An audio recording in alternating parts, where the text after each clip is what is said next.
Pues vamos a empezar y la dinámica va a ser así. Ahorita vamos a solo enfóquense en el capítulo 48, por favor. Solo esa parte. Dígame un versículo en específico que le llamó la atención. Levante su mano y amén, aquí. Y ahí llega el micrófono. A mí me llamó la atención el versículo 5 del 48, donde Jacob le dice a José que esos dos pequeños hijos de él van a ser como lo fueron Rubén y Simeón, Y Simeón. dándoles, pues, hice un poco de lectura sobre la cuestión. Lo que hizo fue como no solamente incorporarlos, sino colocarlos en esa posición también. Amén. Eso es bastante interesante. Vamos a hablar de eso. Eso es un buen detalle. Yo vi otra mano por aquí, creo. ¿Alguien que levantó la mano? Lo que nos llamó la atención en sí fue cuando Jacob iba a bendecir los nietos, cómo ellos fueron puestos en el orden del mayor al menor y cómo él bendijo, cruzó su mano y bendijo al menor, que Efraín es bendecido como el mayor, lo que refleja la preeminencia de Eso. Jesús que tiene sobre todos los demás, y Manasés aunque no era el mayor, también recibe, no es el mayor, también recibe una bendición, lo que simboliza que todos los que creen en Jesús pueden recibir su salvación y bendición. Amén. Qué bueno, gracias. Muy buen detalle eso. Una persona más que me hable del 48, por favor. Perdón, vine tarde, no sé si hablaron de eso. Una similitud que hubo de que cuando pasó lo mismo con Esaú y Jacob, pasó que la primogenitura también con los mismos, con los nietos. También. Buen detalle ese también. Vamos a hablar de eso también. Así que eso es interesante, que ustedes vayan viendo esos detalles y que se puedan ir respondiendo en la lección. Ahora, ¿dónde encontraron a Jesús en el capítulo 49? Hay varios versículos que lo señalan, pero me parece que el 10 definitivamente lo muestra cuando dice: el cetro no se apartará de Judá, ni la vara de gobernante entre sus pies. Amén. Muy buen detalle ese. Gracias por su participación. Vamos a empezar con el estudio entonces. Hay algo profundamente conmovedor cuando miramos a alguien que llega al final de sus días y lo que vemos al final de sus días es que tiene una fe sólida. Yo creo que todos podemos decir que nos alegramos al ver eso, ¿verdad? Cuando alguien llega al final de sus días y está ferviente en su fe, qué bueno, podemos dar gloria a Dios por eso. Podemos dar gloria a Dios porque vemos que en esa persona se ve una fe probada, que ha sido probada a lo largo de sus días. Así es como encontramos a Jacob en Génesis 48 y 49. Un hombre anciano, débil físicamente, pero espiritualmente firme. Un hombre que ahora bendice, profetiza, habla con autoridad. Pero este Jacob no siempre fue así. Él tuvo que pasar un camino largo, un camino de tropiezos, un camino de dudas. No sé si se recuerdan cómo empezó todo. En Génesis 48 ustedes van viendo el crecimiento de Jacob. Empieza mal, de hecho. Empieza con huyendo de su hermano porque había engañado a su hermano. Después encuentra a Dios en Betel y Dios lo llama. Y la respuesta de Jacob es bastante interesante en Génesis 28, del 20 al 21. En lugar de contestar con fe, él lo que hace es poner una condición, o sea, prueba a Dios. Eso es algo que no es bueno, pero estamos viendo que Dios está tratando con el corazón de Jacob. Lo que dice Jacob es: si Dios está conmigo o si tú estás conmigo, entonces el Señor será mi Dios. Hay una condición ahí.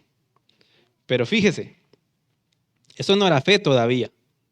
Jacob seguía tratando de negociar, seguía tratando de sacar ventaja en esa condición, en ese momento. Estaba confiando en sí mismo, no estaba confiando en Dios. Pero Dios, que lo había escogido desde antes de su nacimiento, no lo soltó. Le mostró gracia en Betel. Y cuando él regresó, le dislocó la pierna también, en Peniel. Pero todo eso era para darle una lección a Jacob. Lo estaba llevando a la fe. Y en su vida, el Señor le mostró su poder, tanto en sueños, en sus luchas, en pérdidas, y finalmente cuando regresó con la reconciliación de su hermano también. Pero al final ese Jacob que había vivido toda su vida apoyado en su propia astucia, ahora vemos que tiene una fe genuina y plena en Dios. Así que al estudiar Génesis 48-49 vamos a observar, o les pido que observen con atención, a este patriarca, no como un hombre, no como el hombre que fue al principio, sino como el hombre que llegó a ser por la gracia del Señor. Pidámosle al Señor que nosotros también terminemos nuestros días de la misma manera, con esa misma fe que bendice, que espera en las promesas del Señor, que proclama a Cristo como nuestra herencia. Y esa va a ser la lección. José visita a su padre. La semana pasada vimos el reencuentro de Jacob con José y todo ese desenlace que pasó. Vimos también un adelanto de la muerte de Jacob en el capítulo 47. Y es importante que miremos ese tipo de detalles en la literatura del Génesis. Eso es muy común. A veces el autor se adelanta a acontecimientos y luego regresa, retoma el relato para explicar cosas importantes, para explicar más a detalle.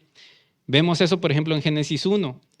Se ve la creación entera en un cuadro grande, se ve todo completo. Y después vemos en Génesis 2 que se ve el detalle, a detalle, cada día.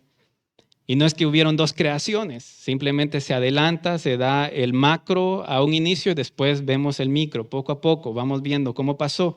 Algo así es lo que pasa en el capítulo 47. El capítulo 47 es un resumen. Se nos dice que Jacob murió a los 147 años. Pero ahora en los capítulos 48 y 49 se nos van a relatar esos últimos momentos de Jacob. Lo primero que vemos es que se le informa a José que está enfermo su papá y él va, lo visita, se presenta a su padre y vemos que él se postra. Esa postura que él toma es algo típico de su época, no es que José estaba adorando a su papá, simplemente está arrodillándose en señal de respeto. Jacob empieza recordando lo que Dios le dijo en Génesis 28, en Luz. Ese lugar llamado Luz, que significa almendro, ¿se acuerdan de eso? Que luego Jacob le llamó Betel. Dios lo había bendecido diciéndole que lo iba a multiplicar ahí. Haría de él una gran nación y le daría a Canaán por heredad. Notemos que ahora Jacob está contándole eso a su hijo, pero lo está haciendo con una fe genuina, lo está haciendo con certeza. Él no está diciendo que probablemente va a pasar esto. Él está diciendo, esto es lo que me dijo el Señor. Y él lo cree. Él cree que Dios va a cumplir esa promesa. Aunque en aquella ocasión, como bien dije antes, Jacob no creyó de buenas a primeras. Entonces, esto me acuerda, hermanos, que esa promesa que Jacob tiene en su mente es algo que vamos a ir viendo en los demás estudios, porque después de Génesis vamos a pasar a Éxodo. Así que, ¿cuál es esa promesa que está viendo aquí Jacob? Es la promesa de la tierra prometida. Precisamente estaba hablando de eso el lunes con mi hijo. La promesa para esta descendencia de Jacob era que Dios los iba a sacar de Egipto algún día y los iba a llevar a la tierra prometida. Y nosotros también tenemos la misma promesa. Dios nos sacó de la esclavitud de Egipto cuando creemos en el Evangelio y nos lleva a la tierra prometida, que es la Nueva Jerusalén. Ahora, en medio de eso hay un punto donde nos encontramos, que es nuestro peregrinaje en el desierto. Es duro, pero la promesa que está por delante es grande. Y si hay alguien aquí que no ha creído en el Evangelio, pues yo lo quiero invitar a que ponga atención hoy, porque hoy puede ser el día de salvación. Dios puede hacer eso también por ti. También Él te puede sacar de la esclavitud de Egipto y te puede llevar con Él, con el Espíritu Santo, a la tierra prometida.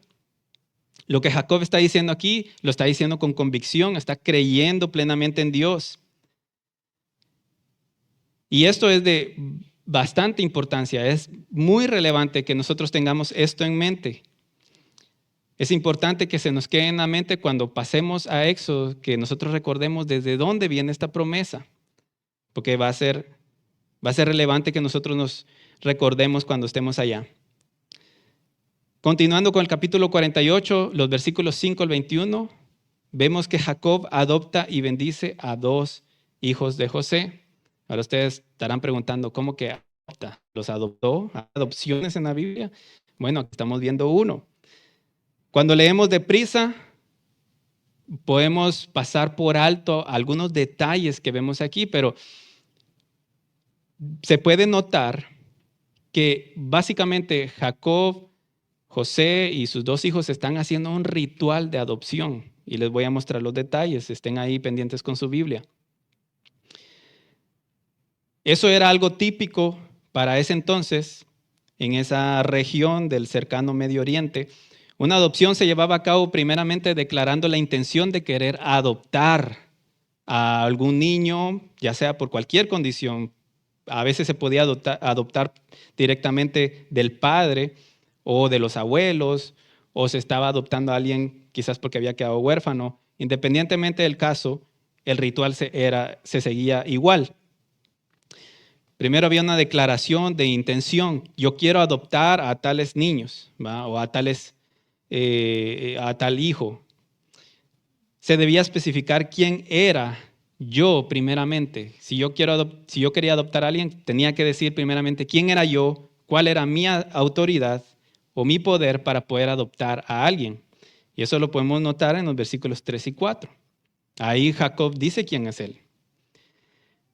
También se tenía que decir cuántos hijos iba a adoptar. Se tenía que decir los motivos de la adopción y se tenía que decir cómo se iba a tratar a esos niños. Eso lo miramos en los versículos 5 al 7, lo que apuntaba a hermano Carlos, ¿verdad? Jacob dice que los va a tratar como a sus propios hijos, incluso como a sus 2 mayores, que eran Rubén y Simeón.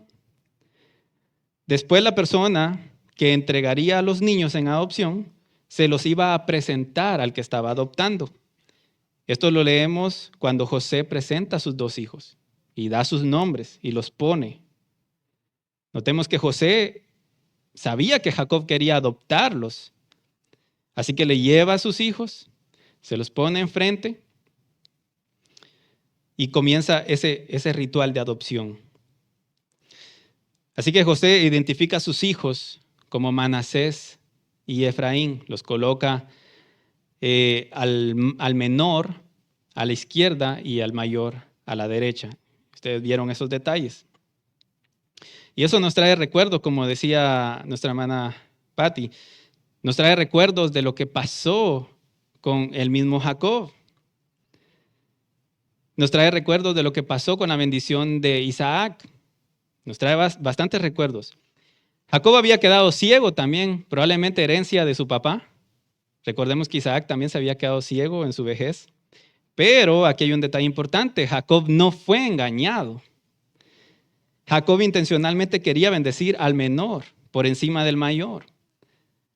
Aunque no podía ver, ¿qué fue lo que hizo él? Cruzó las manos, poniendo la derecha para bendecir al menor y la izquierda para bendecir al mayor, que normalmente eso se hacía al revés. Pero recordemos que Jacob aquí ya no es alguien que se deja guiar por sus sentimientos, como lo que pasó con Isaac. No sé si se acuerdan de eso. Aquí Jacob está siendo guiado por el Señor. Con esa fe, está siendo guiado a la voluntad del Señor. Y eso va a ser muy relevante para las bendiciones y las profecías que él va a decir, porque recordemos que aquí está siendo inspirado por Dios. Todo se está escribiendo, entonces todo lo que está aquí aconteciendo es algo que es la voluntad de Dios que pase. ¿Y la bendición dónde la vemos? Pues los vemos en los versículos 15, 16 y 20. El versículo 15 y el 16 dice: el Dios delante de quien anduvieron mis padres, Abraham e Isaac, el Dios que ha sido mi pastor toda mi vida hasta este día. Fíjese cómo habla ahora Jacob. el ángel que me ha rescatado de todo mal, bendiga a estos muchachos y viva en ellos mi nombre y el nombre de mis padres, Abraham e Isaac, y crezcan para ser multitud en medio de la tierra. Esto que leímos aquí es importante porque esa es la bendición al primogénito. Lo que está pasando aquí es que Jacob está dándole la primogenitura a José, pero a través de sus hijos. Eso es importante. Y eso explica también porque después vamos a ver un mapa y vamos a ver qué porción les tocó a Manasés y a Efraín y van a ver que es bastante tierra y esa es la heredad que ellos iban a tener. A José le tocó una doble porción por medio de sus dos hijos. Recordemos ese detalle porque está poniendo ahí la primogenitura en José, a pesar de que no es el mayor. Eso va a ser relevante para después.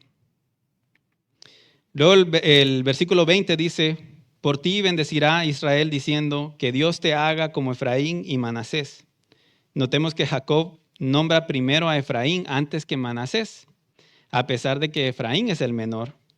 Y cuando veamos ese tipo de listas en la Biblia, miremos esos detalles. Cuando se nombra a alguien primero en la lista, es el más importante. Prácticamente siempre es así. Eso era algo de los hebreos. Se nombra al más importante primero. Y obviamente los que vienen después son después en preeminencia, antes que el primero.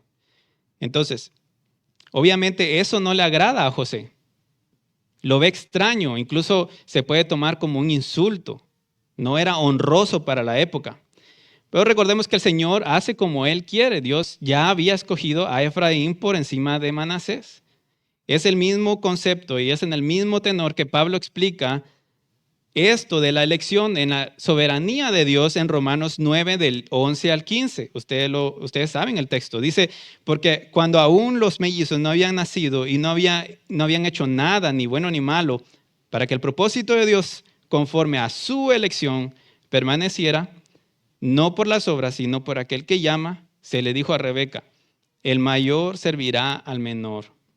Tal como está escrito, a Jacob amé, pero a Esaú aborrecí. Pero si no habían hecho nada, ¿cómo así? Bueno, Pablo continúa y responde esa pregunta porque sabe que va a venir esta pregunta. ¿Qué diremos entonces? ¿Que hay injusticia en Dios?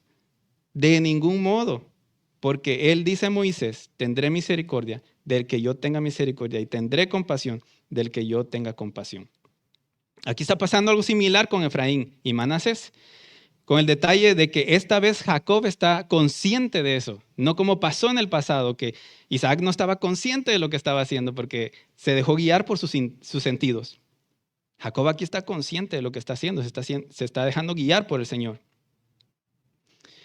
A Jacob aquí no fue engañado, por mucho que José intentó cambiarle las manos para que dijera la bendición al revés, Jacob se dejó guiar por el Señor. Y eso estamos viendo la fe ahí. Ya hay un cambio bastante importante en la vida de Jacob. Ahora bien, lo de Efraín es interesante. Esa bendición que leímos en el versículo 20 es recordada también en Deuteronomios 33, 17. Y así se bendice en Israel. Mire lo que dice Moisés.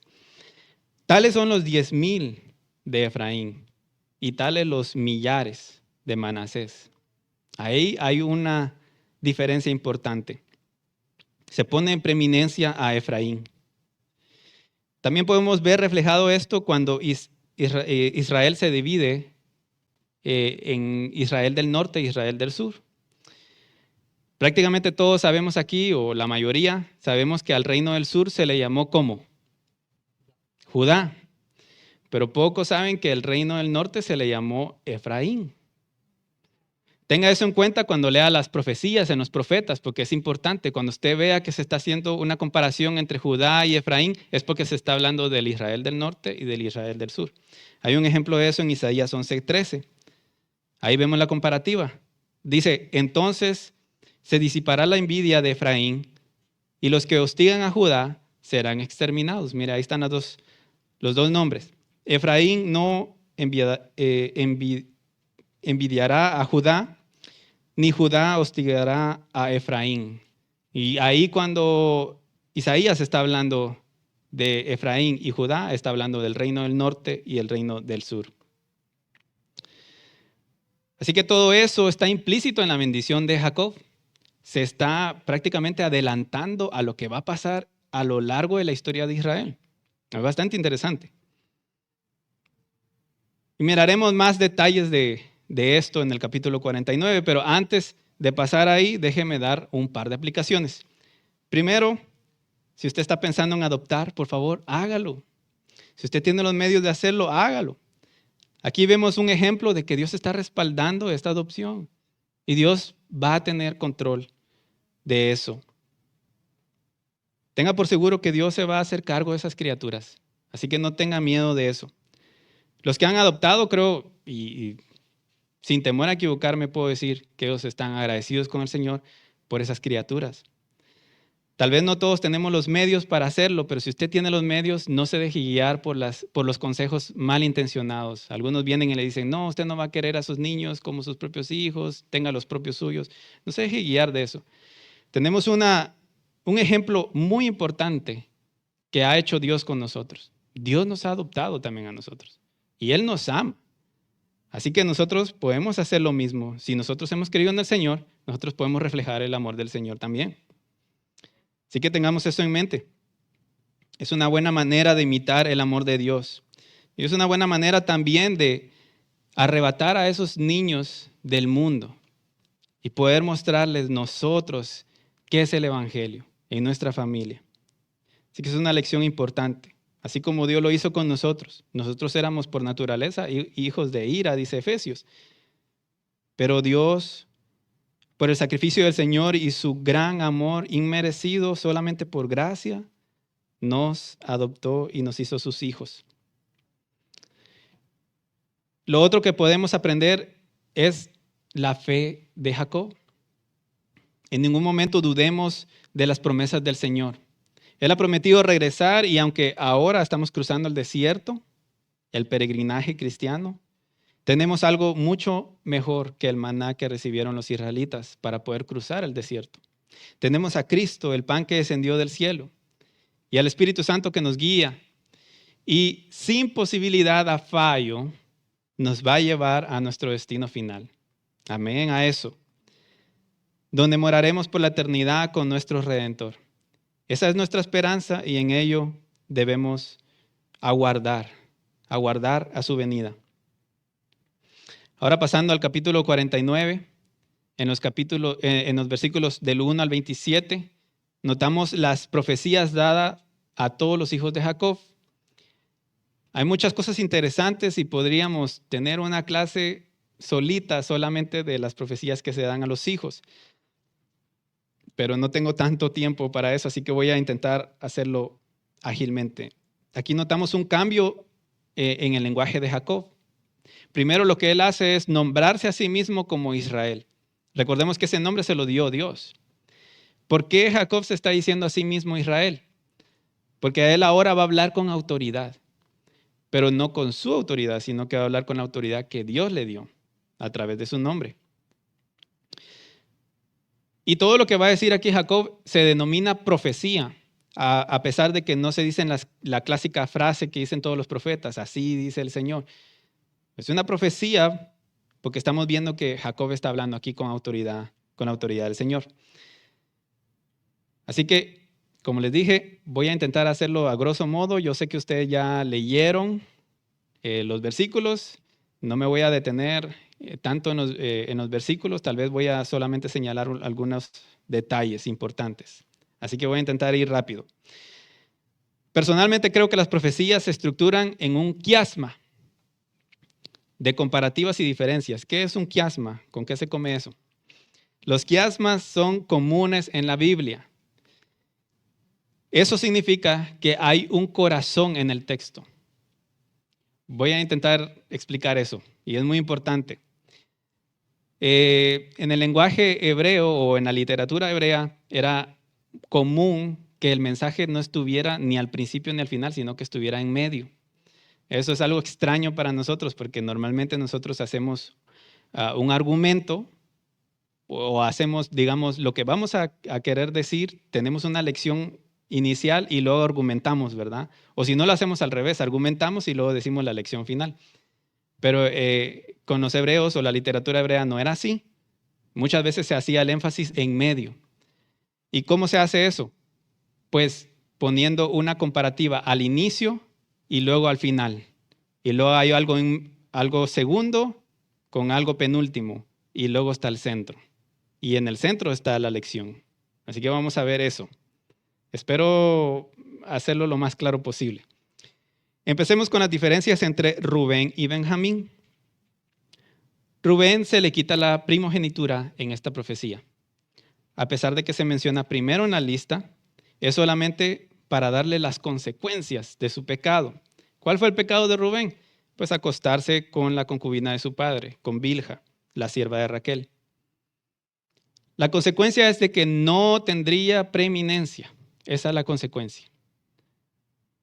Al contrario de eso, y ahí está el primero y el último, que están en verde.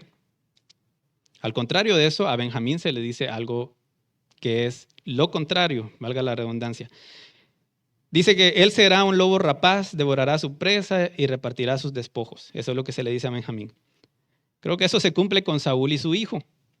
Saúl fue el primer rey de Israel y unificó al reino. En cambio, a lo largo de la historia de Israel, de Rubén, no tenemos mucho que decir. No hay relevancia en Rubén. En 1 de Samuel 14 se describe a Jonatán, hijo de Saúl, como valiente, rápido y letal. Y lo mismo podemos inferir de su papá también a lo largo de la historia. También creo que podemos ver eso en Esther y Mardoqueo. Ellos eran benjamitas. Podemos leer en la historia de Esther que en ella había valentía y había rapacidad en Mardoqueo cuando fueron a frustrar los planes de Amán. Y luego hicieron un contraataque a sus enemigos. Y eso lo puede leer usted en Esther 9. Entonces fíjese ahí, el verde va con el verde, el azul con el azul, y en medio está el corazón de la lección. Y todo nos va a apuntar a un rey salvador. Ahora, voy a cambiar de diapositiva porque quiero que veamos el mapa. Y ahí se ve la comparativa que se hace entre Simeón y Leví y luego Neftalí y José. Muchos saben que Leví no tuvo herencia, no tuvo heredad, no tuvo tierras. Pero pocos saben que Simeón tampoco tuvo heredad. Ahora usted me va a decir, bueno, pero en el mapa yo estoy viendo ahí, ¿verdad? Que ahí está Simeón, pero ahorita voy a explicar eso. Entonces, veamos lo que se le dice a Simeón y a Leví. En el versículo 7 dice, los dividiré en Jacob y los dispersaré en Israel. Aquí Jacob e Israel son sinónimos y cumplen la función de hacer un énfasis de que ciertamente no iban a tener heredad en Israel. Ese es el énfasis ahí. Entonces sabemos que Leví no tuvo tierras en Israel, sino que las tierras que tuvo, porque sí tuvo tierras, fueron donadas por las demás tribus. ¿Qué hacían ellos? Ellos tenían a levitas porque eran los sacerdotes, ¿verdad? Los querían tener cerca, pero cada tribu le daba un poquito de tierra para que vivieran ahí, sembraran y cosas así. Así que no se ve reflejado realmente dónde estaban los levitas porque estaban esparcidos. Ahí estamos viendo el cumplimiento. Entonces, ¿qué pasa con Simeón? Porque sí tiene tierra ahí. Bueno, ellos no pudieron conquistar ninguno de los pueblos, ninguna de las tribus que estaban ahí cananitas, sino que Judá les tuvo que dar un pedazo de tierra. Por eso es que están ahí en medio, miren. Judá está alrededor. Eso lo puede leer usted en Josué 19, del 1 al 9. Ahí se deja bien en claro que de la abundancia de Judá se le dio a Simeón. O sea, realmente Simeón no pudo conquistar ninguna tierra, ni tenía una tierra en realidad, sino que el pedazo que se le dio era donado por Judá. Y todo eso fue consecuencia del pecado de Simeón y Leví. ¿Por qué pasó eso? Porque fueron a matar a Siquem y a todos los hombres de ahí, tomando venganza por lo que había pasado con Tamar, la violación a Tamar. En contraste, Y ahí vamos a ver el contraste. No sé si se puede regresar a la anterior, si fuera posible, gracias. De la tribu de José, que son Efraín y Manasés, se dice que recibirán mucha bendición. Eso lo podemos notar en el mapa también, donde vemos que hay mucha porción de tierra de los dos hijos de José.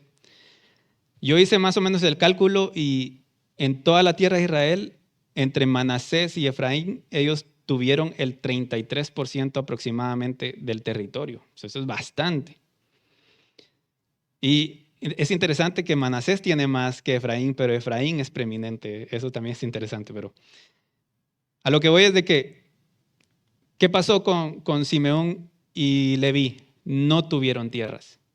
¿Y cuál es el contraste entre Manasés y Efraín? Sí tuvieron mucha tierra. Entonces ahí está el contraste. Otra cosa que se dice, porque yo les dije que también era la comparativa es entre Simeón, Leví y Neftalí y José. ¿Por qué Neftalí?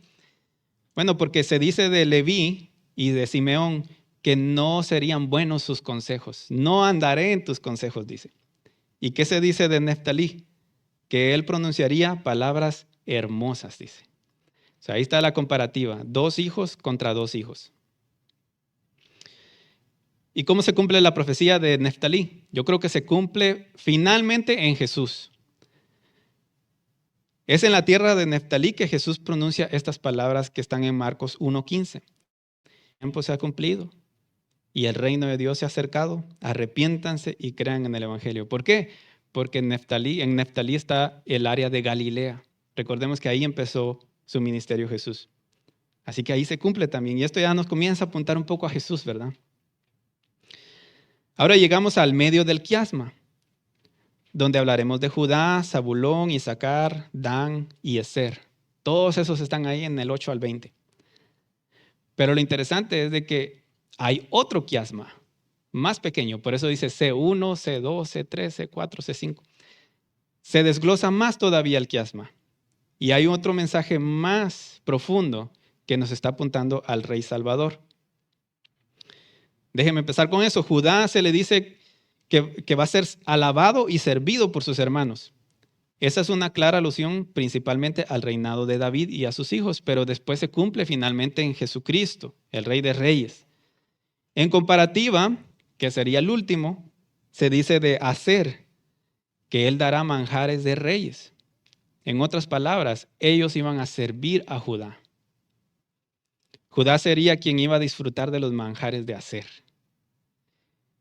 Pasando al 2C2, luego se dice a Judá que sus enemigos lo van a servir y que él iba a ser un victorioso guerrero, iba a ser fuerte.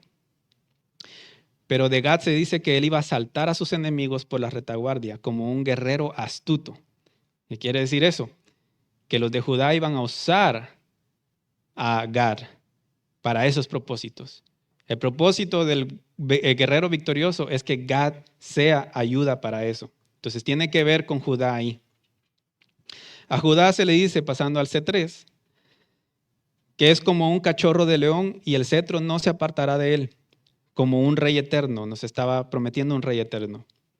En comparativa, de Dan se dice que juzgaría a su pueblo. Y ustedes van a decir, bueno, ¿eso qué tiene que ver?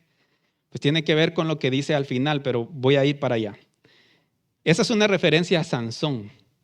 Sansón libró a su pueblo de los filisteos.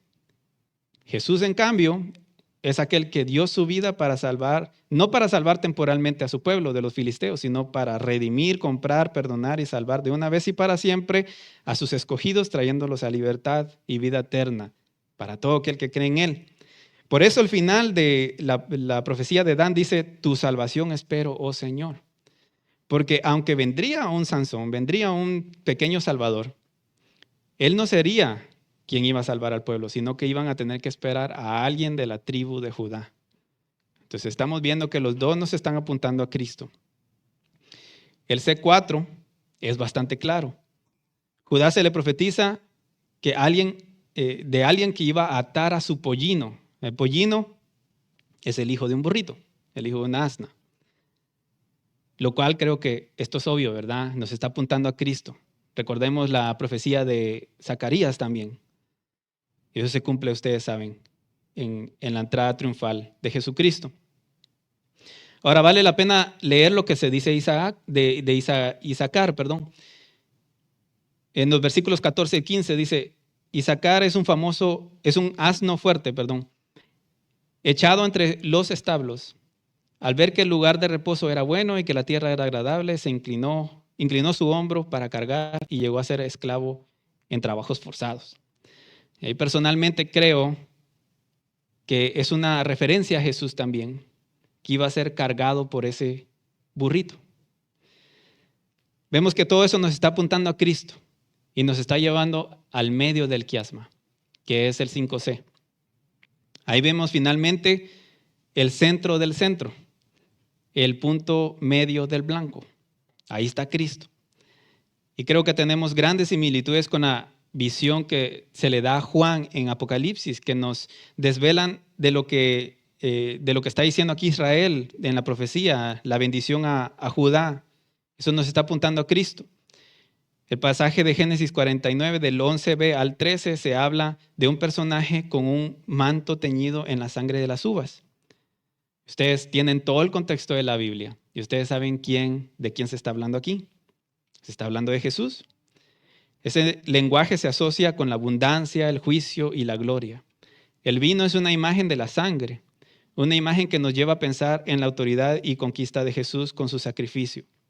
Muy similar a lo que nos dice en Apocalipsis 19, donde el Mesías aparece como un jinete montado en un caballo blanco llamado Fiel y Verdadero, vestido con una túnica teñida en sangre. Muy similar el lenguaje. Esa es una figura del rey triunfante, no de alguien que está manchado con la sangre de sus enemigos, sino con su propia sangre. Cristo triunfó en la cruz de una vez y para siempre sobre el pecado, la muerte y la maldad por su sacrificio. Y por su sacrificio somos salvos. Así que este es un buen momento para llamar a la atención a aquellos que no han creído en el verbo de Dios, el León de Judá. Si todavía no has creído en Él, hoy puede ser el día de salvación. Te invito a que creas en aquel que profetizó Israel, Jacob. Pues un hijo de la tribu de Judá vino hace 2000 años para aquellos pecadores como yo. Y al tan solo creer en Él podemos ser salvos. Es hora de que te arrepientas de tus pecados, que creas en Jesús, que tomes tu cruz y lo sigas. ¿Qué te impide creer en Él? Él te llama y te espera con amor. Y Él dice, al que a mí viene, no le echo fuera. Ahora llegando al final de este capítulo, se nos narra la muerte de Jacob después de dar estas bendiciones a sus hijos, dar estas profecías a sus hijos. Así que empieza diciendo que pronto va a morir y que espera que lo entierren en la cueva de los patriarcas, como lo conocemos ahora. Ahí habían sepultado a Abraham, a su esposa, a Isaac, también a su esposa, y Jacob había enterrado ahí también a Lea. Curiosamente, Raquel no es enterrada ahí. Muchos creen, y yo también estoy de acuerdo, que con esto se está diciendo que Raquel no está tomada en cuenta como la matriarca, si se puede decir así. Lea, en cambio, como la primera mujer y mamá de Judá, es dignificada con ese papel. Creo que aquí se ve que Dios no está aceptando esa poligamia. Solo reconoce a Lea como genuina esposa de Jacob por el hecho de ser enterrada en la cueva de Macpela. ¿Qué compró Abraham a los hijos de Het en Hebrón? Al final del capítulo se nos dice que Jacob encogió sus pies, y expiró. Esa expresión que dice ahí también que fue reunido con su pueblo, ese es un hebraísmo que se usa para decir que alguien murió. Sé que ahí ya murió. Y probablemente también hace referencia o alude al hecho de que iba a ser enterrado junto con sus familiares. O sea, literalmente fue reunido a su pueblo. Y eso es algo que veremos en mayo, dentro de 2 miércoles, porque la otra semana tenemos conexión familiar, donde concluiremos con Génesis. Pero mientras tanto, quiero apuntarles a la lección de hoy, que es aprender de la fe de Jacob. la que él llegó a tener a lo largo de esa travesía. Si recuerdan, al inicio, Jacob no era devoto, tampoco era un hombre de fe para nada. Al contrario, él confiaba en sí mismo, en su propia astucia, en sus engaños, pero Dios, quien lo había escogido desde antes de la fundación del mundo, desde antes de nacer, como dice Romanos, lo separó para él, para traer una nación que es una sombra de la iglesia. Hebreos 11:21 nos dice, por la fe Jacob al morir bendijo a cada uno de los hijos de José y adoró apoyado sobre el extremo de su bastón. Estas semanas hemos aprendido de la esperanza que tenemos en Cristo por su muerte y resurrección. Y eso nos garantiza vida eterna. Un día Jesús regresará por Israel. Y cuando digo Israel no me estoy refiriendo a ese país que está en Medio Oriente, que está blasfemando de Cristo. No me estoy refiriendo a él, me estoy refiriendo a la iglesia. Nosotros somos el verdadero Israel. Y eso nos lo explica Pablo también en Romanos. Ahí vemos que el verdadero israelita es aquel que cree en Cristo. Y así se cumple lo que dijo Jesús, que Dios iba a levantar hijos de Abraham de las piedras. Demos gloria a Dios porque Él nos ha adoptado como hijos. Aunque éramos rebeldes, esclavos al pecado, ahora todas sus promesas se cumplen en Cristo y en Cristo las recibimos. Así que como Jacob, que aprendió a confiar plenamente en Dios, también nosotros debemos confiar en Dios porque Él no falla. Esperemos en Él conforme a su llamado santo, como es digno de sus hijos. Y si todavía no has venido en arrepentimiento al Señor, ven a Jesús hoy. Ruega a Dios que te dé esa fe, que te ayude y Él lo va a hacer, de seguro. Solo ven, arrepiéntete de tus pecados, cree en tu corazón y serás salvo. Y al finalizar, si tienes eso en mente, acércate a un líder, a uno de los pastores y con gusto te vamos a ayudar. Hermanos, vayamos con eso, mostremos el evangelio y creamos que Cristo vuelve, así como la fe de Jacob. Nosotros también estamos esperando en sus promesas, que son cumplidas, no es algo que está por verse, es cumplida ya en Cristo. Tengamos esa certeza en el Señor. Amén. Vamos a orar. Amantísimo Señor, te agradecemos.